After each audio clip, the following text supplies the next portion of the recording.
las principales garantías constitucionales de la familia. ¿Y sabe usted cuáles son los principales delitos que se cometen contra ella?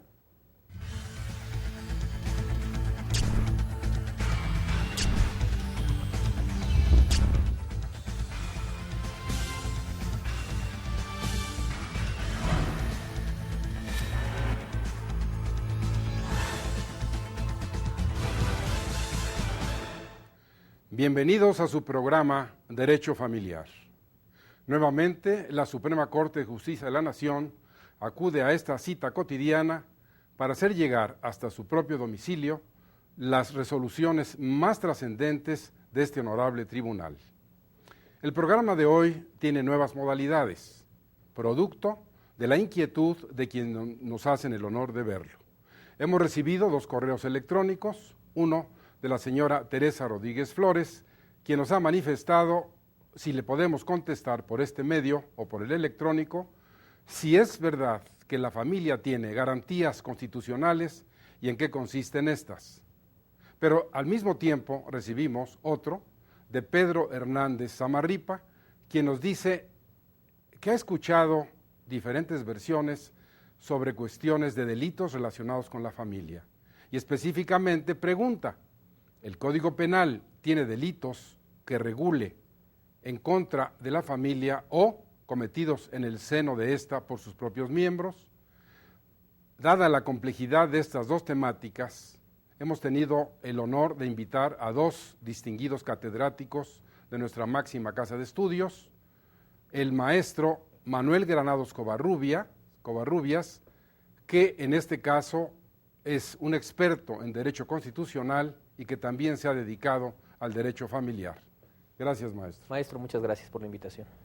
Y también el doctor Elías Polanco Braga, profesor de nuestra máxima casa de estudios, experto en derecho penal y sobre todo que ha dedicado gran parte de sus estudios precisamente al derecho penal familiar. Gracias, maestro, por su presencia. Gracias a usted, doctor.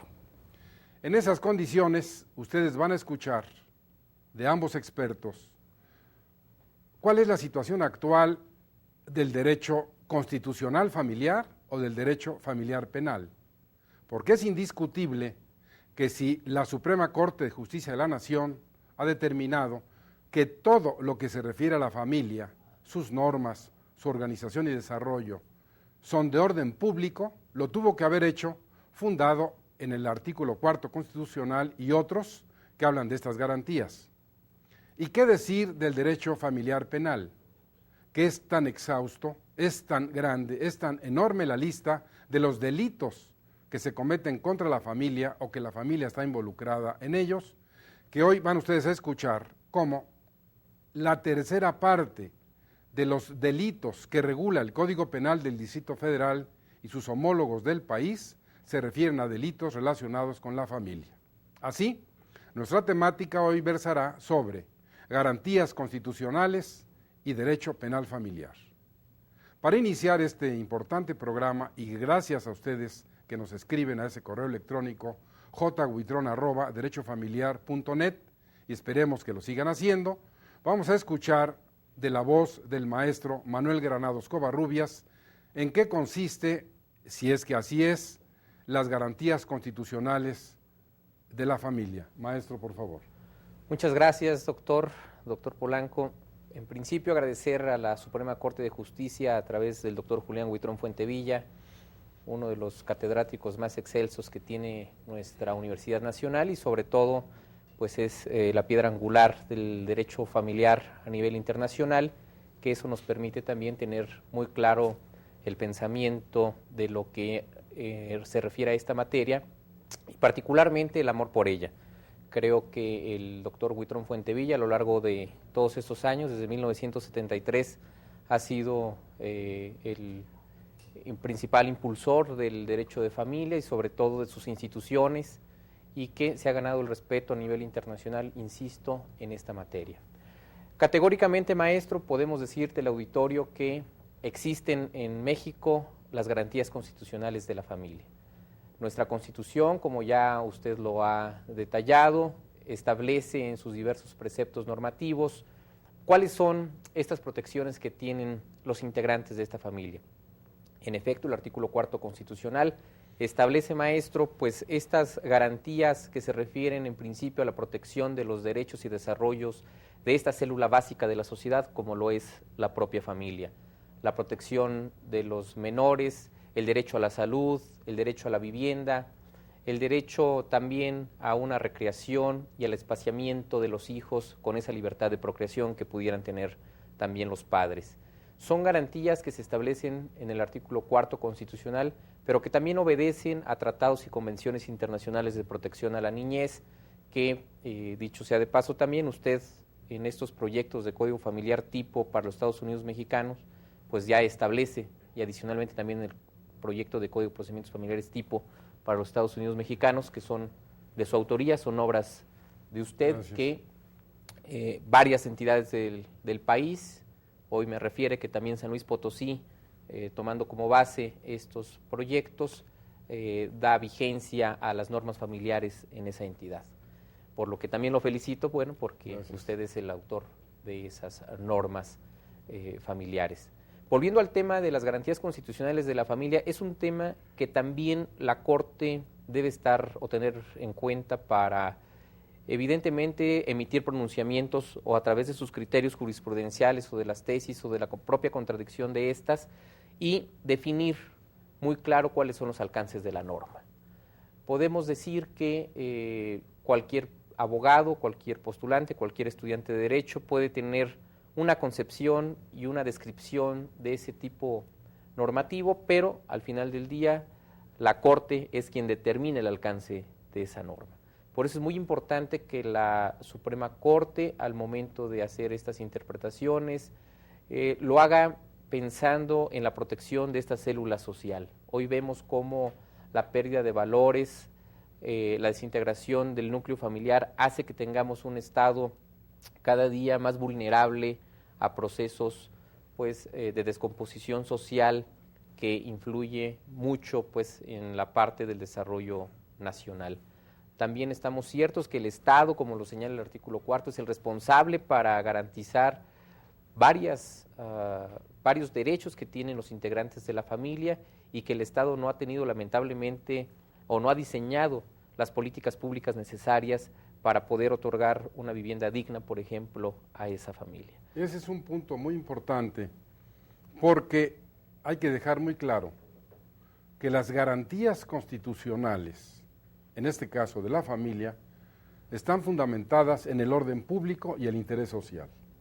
De ahí que la propia Corte haya emitido resoluciones en ese sentido. Tú que eres un gran constitucionalista y que manejas fundamentalmente esta disciplina, ¿de qué manera, para alguien que se ha dedicado al derecho público, como tú, le parece que finalmente haya venido ese concepto de orden público al derecho familiar? ¿De qué manera la Corte está preocupada de que no se deje a la autonomía de la voluntad, a la voluntad de quienes integran una familia, al cónyuge, a los concubinos, a los propios hijos, cumplir o no con los deberes que se imponen de manera unilateral? Entonces, este orden público, que fue exclusivo durante mucho tiempo de los publicistas, del derecho constitucional, administrativo, de los gobernados, de los gobernantes, irrumpe en el derecho familiar. ¿Qué opinas en ese sentido?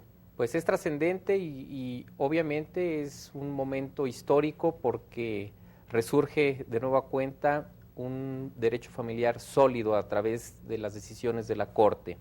En principio porque los derechos de familia son irrenunciables. Adicionalmente porque el Estado tiene una obligación para cumplir con sus responsabilidades sociales y en este caso de la protección y el derecho de sus ciudadanos y evidentemente de las familias que lo integran. Muy bien. Entonces queda planteada la primera premisa hablando de orden público, de garantías constitucionales y que las mismas deben de cumplirse. Ya el maestro Granados ha señalado, y volveremos a esa parte, las políticas públicas. ¿El Estado ha hecho su parte en esto o hay todavía deudas, hay todavía fallas que debemos corregir?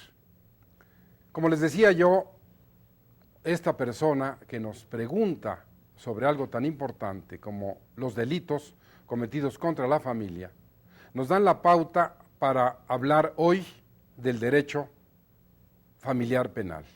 ¿Y quién mejor que el maestro, el doctor Elías Polanco Braga, para que nos haga una semblanza de esta cuestión del derecho familiar penal y después entraremos ya en detalle a cuántos delitos se refiere el Código Penal y que están vinculados con la familia? Maestro, por favor. Gracias, doctor, con permiso, maestro Granados. Hablar del derecho familiar penal trae problemas desde la antigüedad. ¿Por qué decimos esto?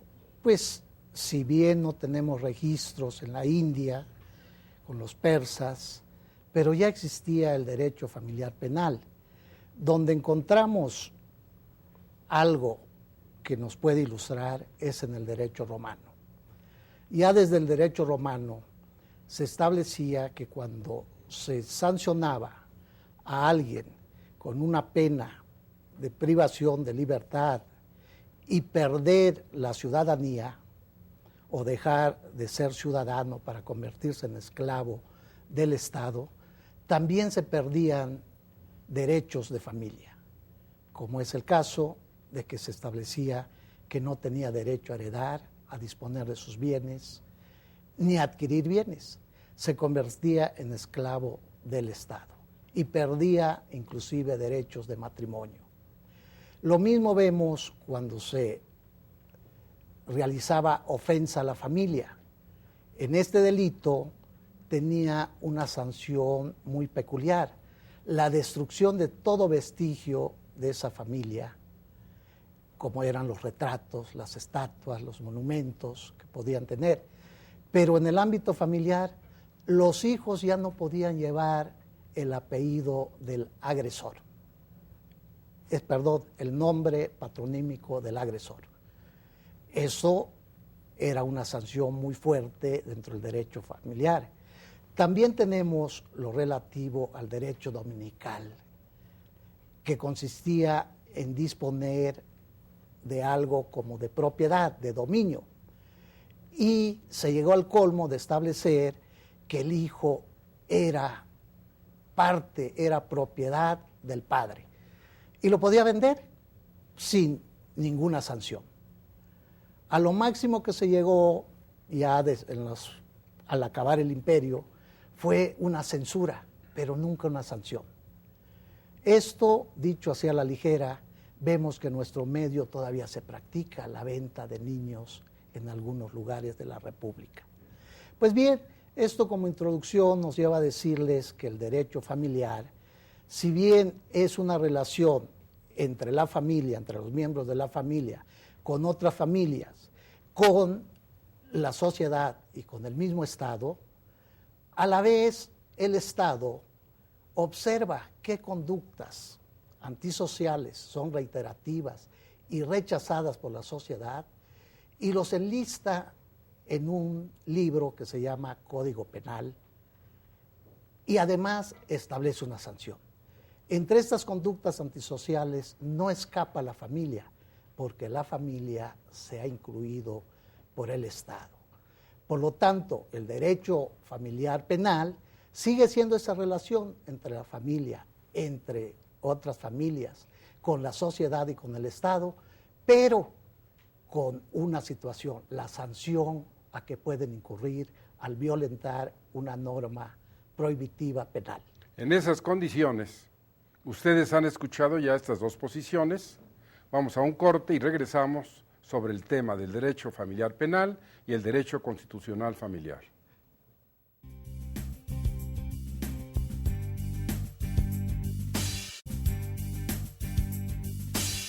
Es interesante escuchar que la familia, desde tiempo de los romanos, tenía una serie de disposiciones de carácter penal que han llegado hasta nuestros días y hoy, para asombro de propios y extraños, cuando decimos que la tercera parte de los artículos del Código Penal del Distrito Federal concretamente se refiere a delitos vinculados con la familia mueve a asombro, porque hay una tradición de hablar del parricidio, del homicidio, del adulterio, de lesiones, pero hay toda una serie de delitos en los que la familia está involucrada.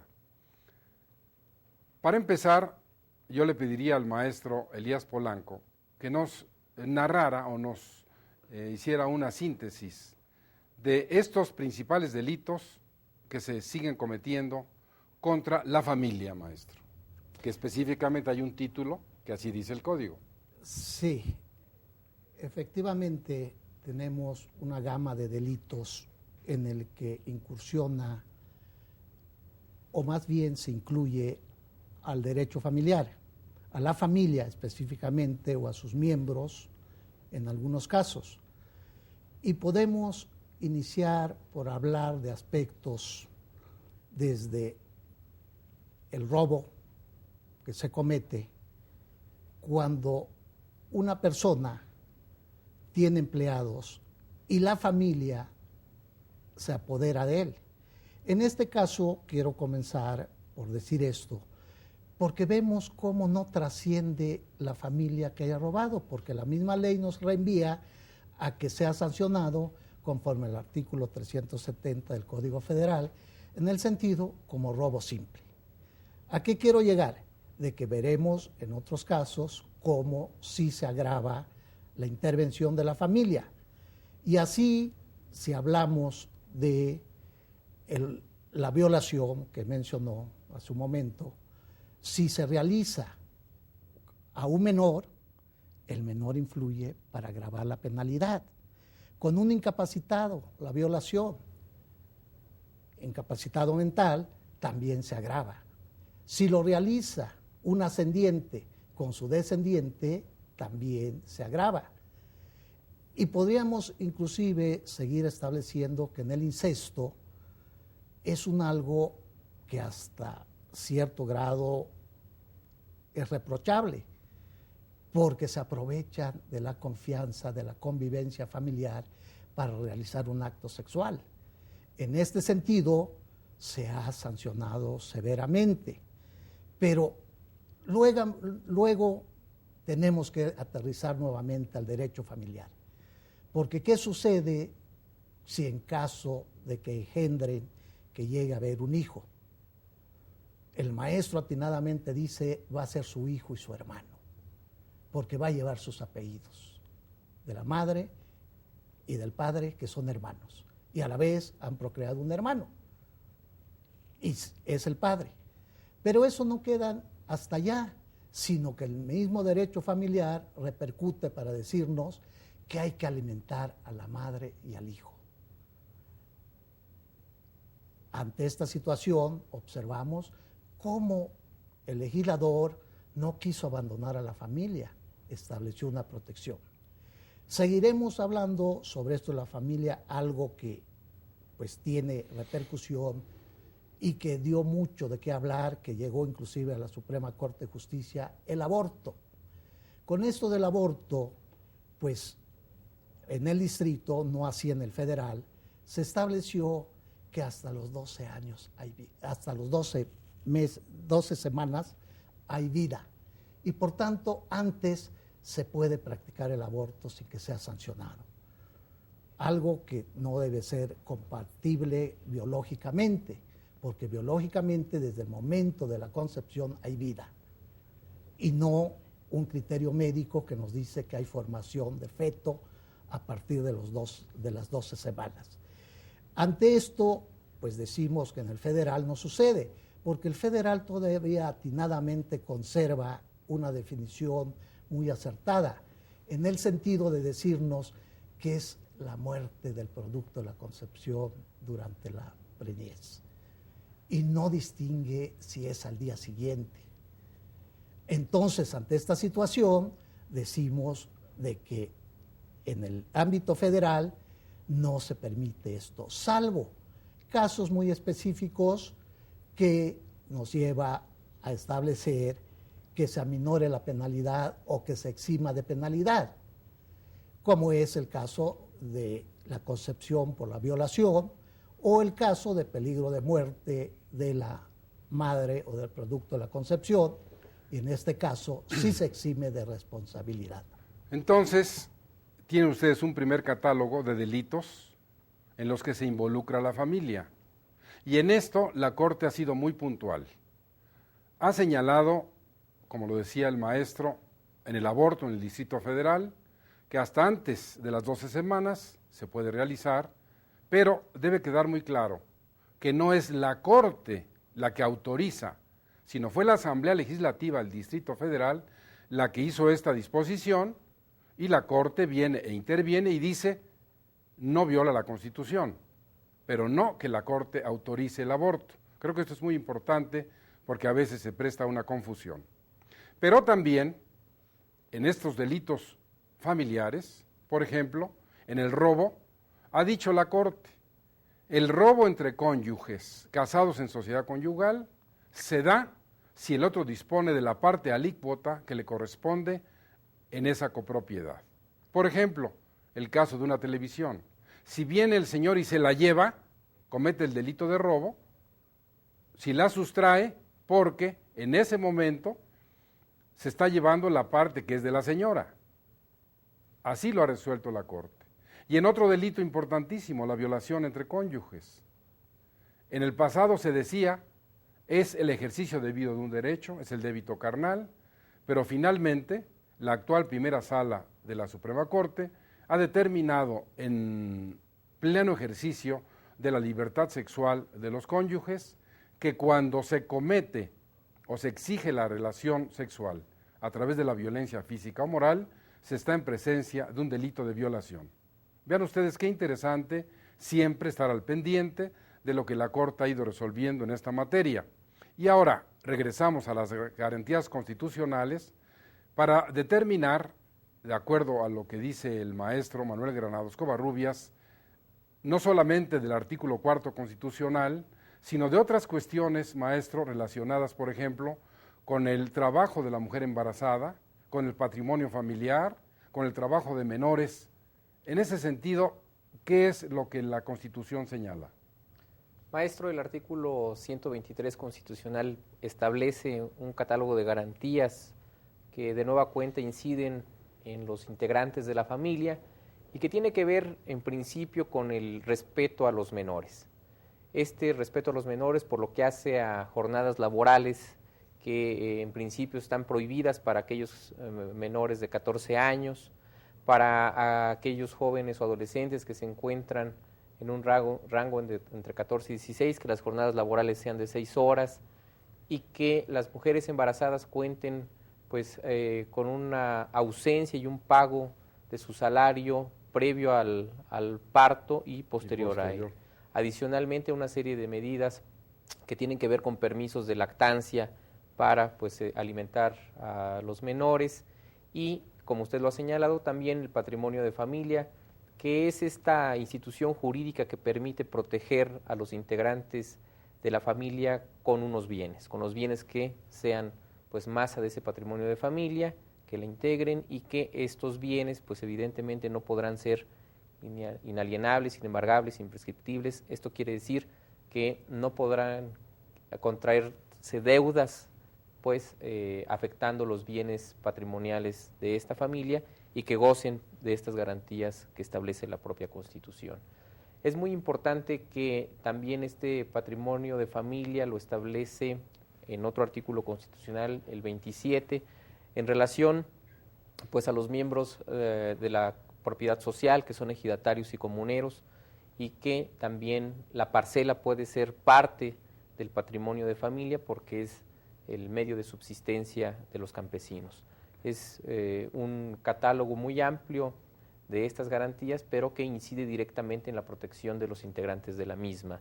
Especialmente, insisto, en los menores. Lamentablemente volvemos a la realidad de nuestro país, en donde vemos que estos principios normativos no se cumplen. Ahí vemos cuánta cantidad de menores de 14 años laborando, incluso me atrevo a decir que en muchos casos incluso hasta explotados por algunas personas o empresas y que esto pues nos lleva a tener o a generar una conciencia social de asistencia hacia esos grupos que son vulnerables.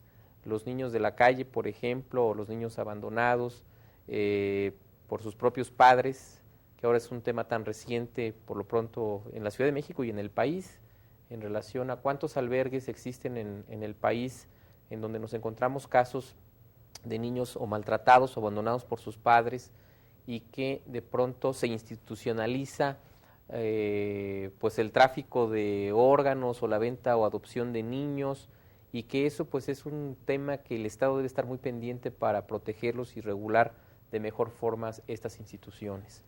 La norma constitucional evidentemente nos da la pauta para poder tener en un marco secundario esa protección a esas garantías constitucionales, pero también es obligación del Estado extender ese campo de acción para la protección de los integrantes de la familia.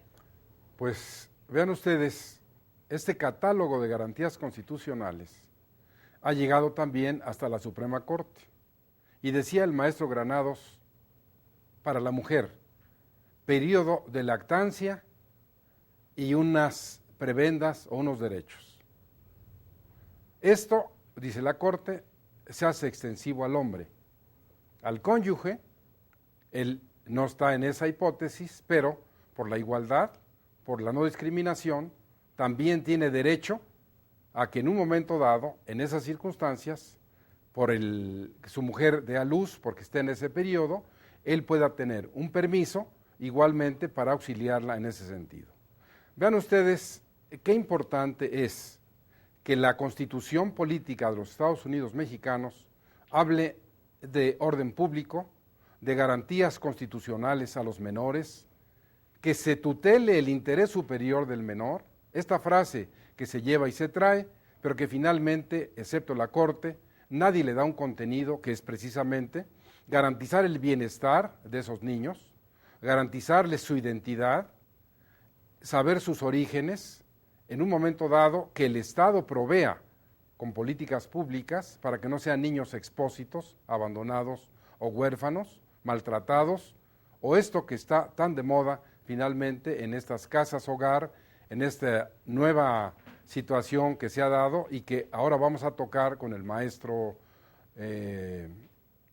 Elías Polanco, que es un tema impresionante, es un tema que da para mucho hablar, y ustedes van a escuchar cómo en este momento, si usted, señor o señora, miembros de una familia que nos hacen el honor de vernos, tienen niños de 12 años de edad, de 13 o de 14, deben saber que a partir de que el sistema penal tutelar cambió a ser un sistema garantista, los niños de 12 años pueden ser sujetos activos de un delito, de 12 a 18 años. Y en esas condiciones, nuevamente la Suprema Corte ha ido al rescate de aquella reforma, ha establecido criterios para que esto pueda tener un desarrollo, porque se dijo en la reforma al 18 constitucional, deben establecerse tribunales especiales, ministerios públicos especializados, instalaciones en ese sentido. Y la propia norma dice que de 12 a 14 años, esos niños, aunque hayan cometido un delito, de ninguna manera serán privados de su libertad. Pero ¿qué ocurre con un menor de 14 que comete un homicidio y a dónde se le va a llevar? Entonces, en ese sentido, ahí está la esencia del derecho familiar penal, ahora llevado a los menores. ¿Cuál es su opinión, maestro, en ese sentido? Sí, con relación a una taxativa de edad, se estableció a nivel federal con la idea de evitar esa divergencia que existía en toda la República, que al recorrer la República de Baja California hasta Yucatán, uno era delincuente y otras veces era infractor, porque teníamos diversidad de edades, 16, 17 y 18 años. Con esta reforma se acabó este problema, porque se le dio un plazo a todas las entidades para unificar que todo sea de 18 años hasta los 12 años y se estableció como delito de adolescentes. Ese es el sentir que tiene. Pero viene un algo, siendo menor de 12 años, no serán delincuentes, no van a violentar la ley penal, pero no se nos marca límite. Y yo considero que debe de haber un límite, porque se debe de tomar en cuenta, por lo menos para un tratamiento, no estar privado de su libertad, pero para un tratamiento se debe de establecer un límite. Dejarlo entonces a los 2 años, 3 años, y narran algo, por lo que dice el maestro, si lo escuchan las amas de casa, el descuido que le llega a ver.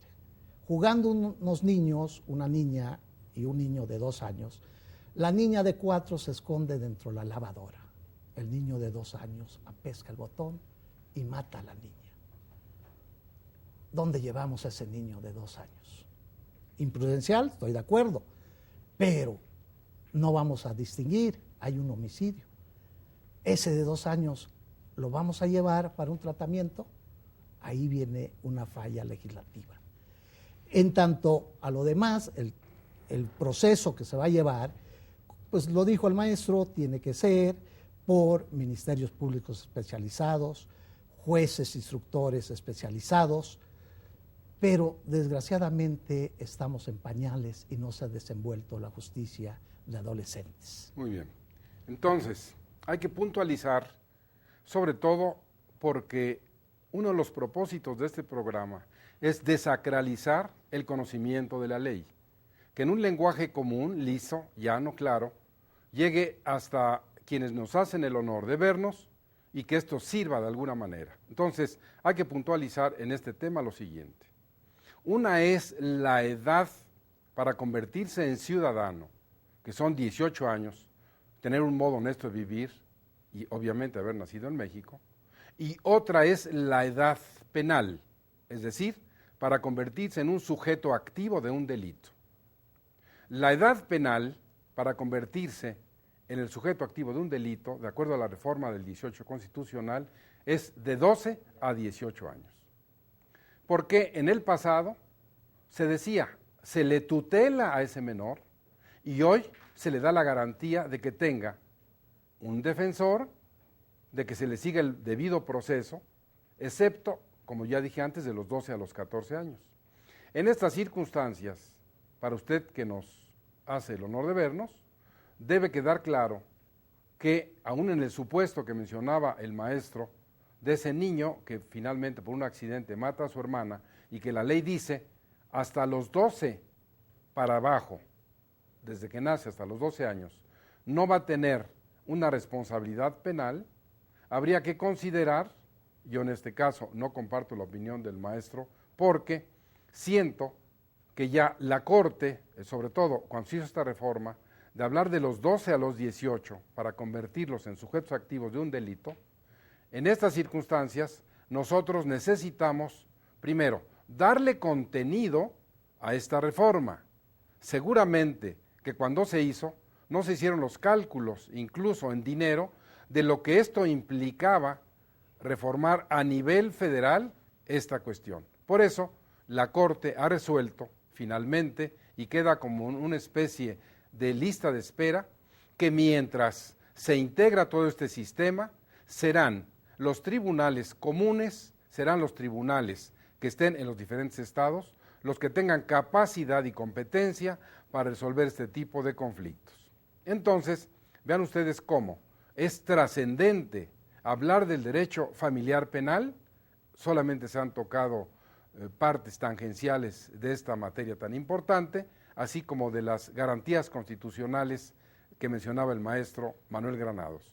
En ese sentido, maestro, ¿qué piensa usted de las mujeres desde el punto de vista de su igualdad, de acuerdo a lo que dice la Constitución?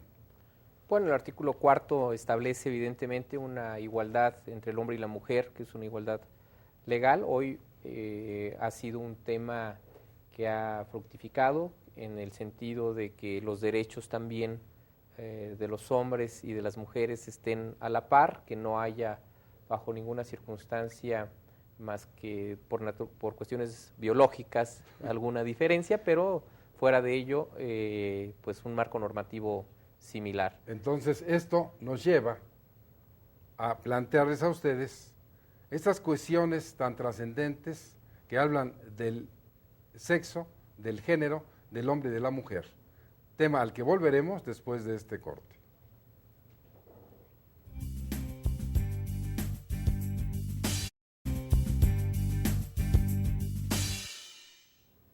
Esperemos que para usted sea tan interesante como está resultando para nosotros el programa que, como le dije al principio, es diferente a los que antes hemos transmitido, porque precisamente uno de los propósitos es darle respuesta a usted, que nos escriba, que nos diga qué otros temas quiere incluir, si sería conveniente traer todavía profesores más jóvenes que el propio Manuel Granados, que es esta parte tan importante en nuestro país, la ciencia en manos de los jóvenes, la docencia en manos de estos jóvenes profesores, que ustedes lo están escuchando, viene aquí a alternar con maestros mayores, con maestros eméritos, con mujeres muy distinguidas que han precedido en estos programas.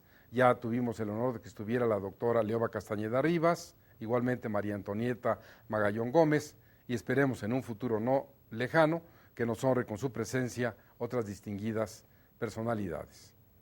Entonces, maestro Granados, decíamos en relación a esta cuestión de la igualdad del hombre, de la mujer, tan llevada y traída. Usted recuerda en este momento el artículo 2 del Código Civil, que hace una enumeración como un catálogo de sexo, que no importa cuál sea, aquí para acá, la igualdad, etcétera, y que lo han llevado a extremos impresionantes. Maestro, yo creo que aquí la concepción básica desde el punto de vista doctrinal tiene que ver con el concepto de familia.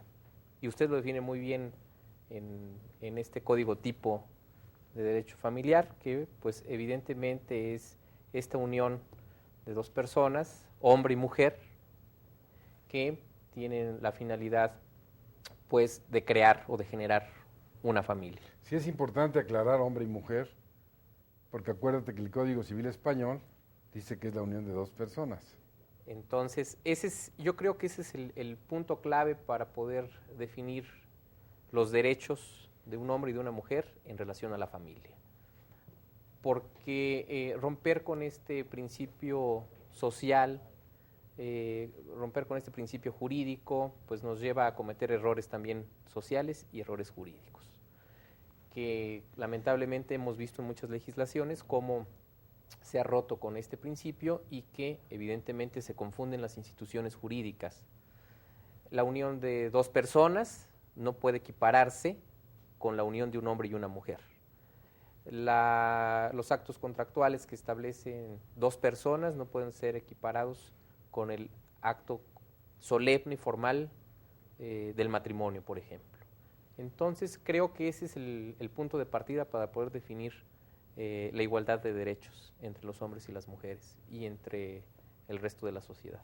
Qué bueno que se puntualice, porque precisamente si hablamos de garantías constitucionales de la familia y de sus miembros, tenemos una pieza fundamental para que a nivel nacional se legisle, para que se diga en un código familiar y uno de procedimientos familiares, todo esto que la propia Constitución nos señala ya como la ley fundamental y que deja a las leyes secundarias, como son los códigos en la materia, legislar en ese sentido.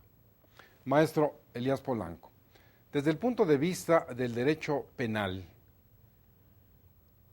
esta cuestión de los alimentos, que es tan importante y que los familiaristas, los legisladores han acudido a ella para ver si con penas de cárcel se cumple con los alimentos, ¿qué le parece a usted desde el punto de vista del derecho penal?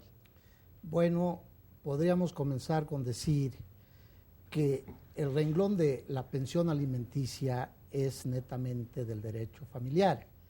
Sin embargo, como crítica, usted lo dice muy bien, se pone la máscara de asustar con el derecho penal, para ver si con eso cumple el sujeto. Ante una privación de libertad, en el abandono que se le deja sin pensión a la cónyuge o a los hijos, viene en primer lugar una ligera diferencia.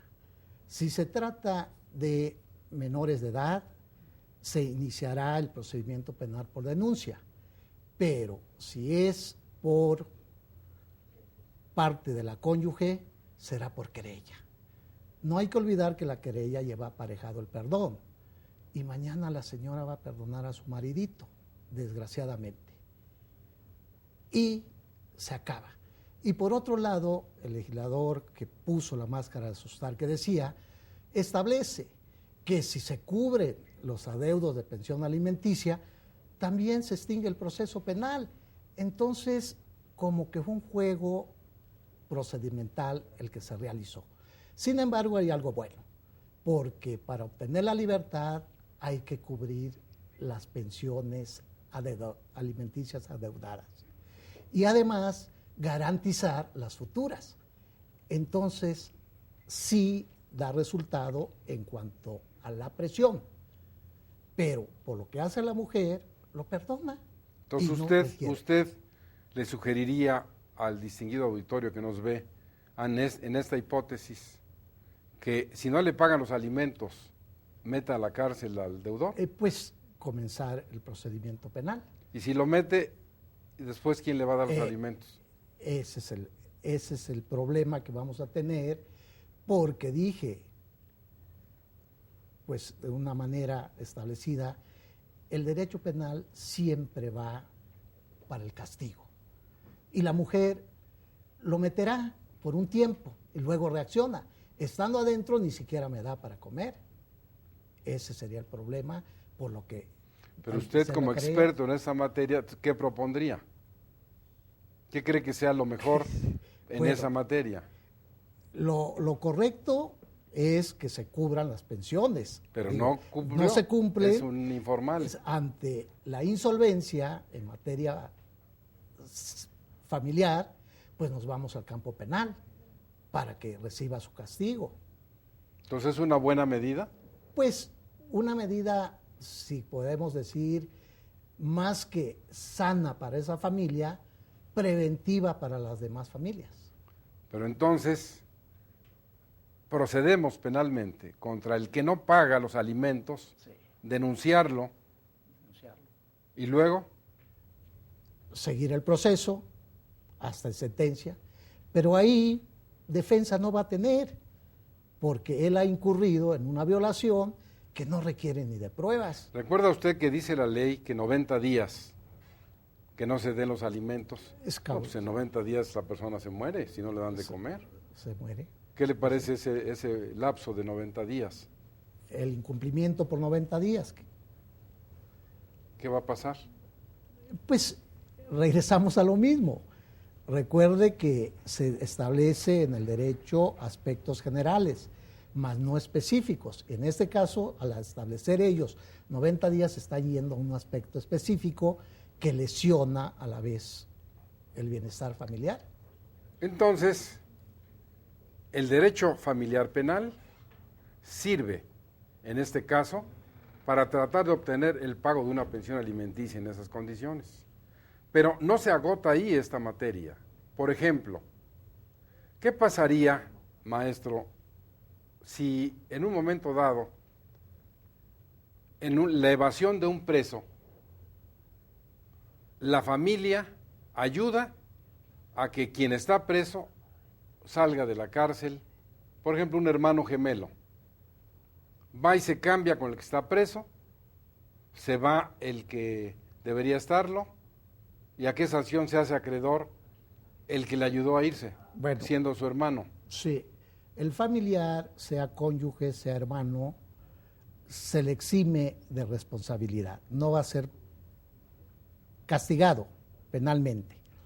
Sin embargo, si usa violencia, sí va a ser castigado. Pero vamos a suponer que lo hace tranquilo. Lo hace tranquilamente, se toma como un eximente de responsabilidad. Entonces, si el derecho familiar penal es una realidad por el parentesco, por ejemplo, yo he criticado en muchos penalistas que digan que es parricidio el que se comete del hijastro contra el padrastro. ¿Qué opina usted de eso? No, porque no existe la filiación. No hay parentesco. No hay parentesco. No existe porque la madrastra con el hijastro no tiene, o con el padrastro no tiene ninguna relación. Entonces, ¿qué sería? Está dentro de la familia. Pues un homicidio simple. O podría ser calificado si hubiera otras agravantes. Pero en este caso no existe el parentesco. Inclusive se llega, por lo que decían hace un momento, de hombre y mujer, que ya se está desvirtuando nuestro derecho al decir que vivan en pareja, aún siendo del mismo sexo. Estamos desvirtuando nuestro derecho. Decía alguien, ya no hay moral. En este aspecto estamos llegando a la inmoralidad al aceptar, porque en algunas disposiciones ya se establece que vivan en pareja dos sujetos. Pero no podemos, maestro, con todo respeto, espantarnos de una realidad. Esto ahí está, y el jurista tiene que legislarlo, no puede cerrar los ojos a esa realidad. Por eso, una ley de sociedades de convivencia, tan mal hecha, que toda la fundaron en efecto sobre el concubinato. ¿Y por qué digo mal hecha? Porque no existe el concubinato de homosexuales o de lesbianas. Entonces, si se da un supuesto de la ley de convivencia y va a dar a un juez familiar o de primera instancia para que resuelva una sucesión legítima, pues no hay supuestos jurídicos y esto no procedería. Pero esa es una cuestión diferente, pero lo que no podemos es cerrar los ojos a la realidad que nos está tocando la puerta y que dice, aquí están estas personas, hay que legislar sobre ellas. En ese sentido, maestro Manuel Granados, usted, atendiendo a esta cuestión de las garantías constitucionales de la familia, ¿qué piensa respecto al matrimonio de los menores de edad? De acuerdo a estas garantías, el niño que tiene 16 años y se casa, recuerda usted, lo tiene muy presente, que precisamente el que teniendo 16 años se casa, metafóricamente y de acuerdo con la ley, sigue siendo un incapaz. De acuerdo al 450 del Código Civil, ya es papá y resulta que es un papá incapaz. ¿Qué le parece a usted esta hipótesis? Pues como hipótesis hay muchas realidades en este país por la falta de información o por la falta de preparación, que otro de los temas es la educación, que también viene como uno de los catálogos de garantías constitucionales de la familia, el derecho a que los miembros o los integrantes de esta reciban educación. Y en este tema, bueno, pues los menores deberán tener primero para efecto el acto solemne del matrimonio, pues la autorización de su tutor o de sus padres si son menores de edad. Y cuando esta hipótesis se da, bueno, pues el tema ahí se nos agrava socialmente porque estaremos frente a padres que no tienen experiencia de serlo, a padres que tendrán la responsabilidad de cuidar a nuevos menores de edad y que finalmente no sabemos qué tipo de educación le vaya a dar a esa nueva familia, a estos menores, adicionalmente a que el Estado no ha cumplido también con su tarea de dar educación a los ciudadanos, ni la pública ni la privada han cumplido con este propósito fundamental de la educación, que es un tema básico para el desarrollo de cualquier país. Entonces, este menor de 18, que se casa teniendo 16 años, se convierte en padre, la primera consecuencia es que la patria potestad se termina. Y entonces ahora ya no tiene a quien pedirle una autorización como no sea el juez familiar. Entonces ya tiene hijos, sigue siendo menor y sigue siendo jurídicamente incapaz de ejercer por sí mismo determinados actos jurídicos. En este sentido, llevado, maestro, al derecho penal y a manera de conclusión, ¿usted qué opina, incidiendo en el tema este de la edad penal, con todo este mosaico que tenemos de edades en México? Por ejemplo, que a los 18 se adquiere la ciudadanía, Que a los 16 se puede otorgar un testamento público abierto, aunque se sea incapaz y se sea menor. Que se puede casar, que se acaba la patria potestad y que está en condiciones de que ahora el juez tiene que autorizar lo que antes autorizaban los padres. Que si tiene menos de 14 no puede desempeñar un trabajo de ninguna especie. Que si está entre 14 y 16 puede desempeñar un trabajo que no sea insalubre ni indecoroso. ¿Y lo penal? Bueno, Esta reforma de 12 a los 18, en todo este mosaico, ¿en dónde encaja? sí, vemos una situación en el aspecto penal, inclusive con relación a los menores de edad, que acertadamente nos decía el maestro Granados, que no pueden trabajar, pero en materia penal no distingue. El menor de edad puede trabajar, siempre y cuando no sean lugares de vicio, tabernas, cantinas, antros. Ahí sí no puede, no se le impide, no puede trabajar porque se comete un delito. Si trabaja, se comete un delito. Es más, si el tutor o el padre, el que tenga la custodia, consciente, se convierte en compartícipe del delito. Eso en ese aspecto. Pero si lo hiciese en el campo penal sanamente a los 10, 12 años, y hay muchos, vemos en los supermercados estos que les llaman cerillos de 10, 12 años trabajando. Y no les pagan. Y no les pagan, además. Entonces, observamos que aquí en el aspecto civil, en el aspecto laboral, no están percibiendo algo. Se ha acabado un poco con aquel nombre del aprendiz, en el que nada más se le daba un estímulo, porque ahora el derecho laboral exige un sueldo y determinadas horas para el menor. Pero en el aspecto penal será un delincuente después de los 14, porque ya definió usted que de los 12 a los 14 no hay responsabilidad. No hay responsabilidad, pero de los 14 a los 18 sí hay responsabilidad penal.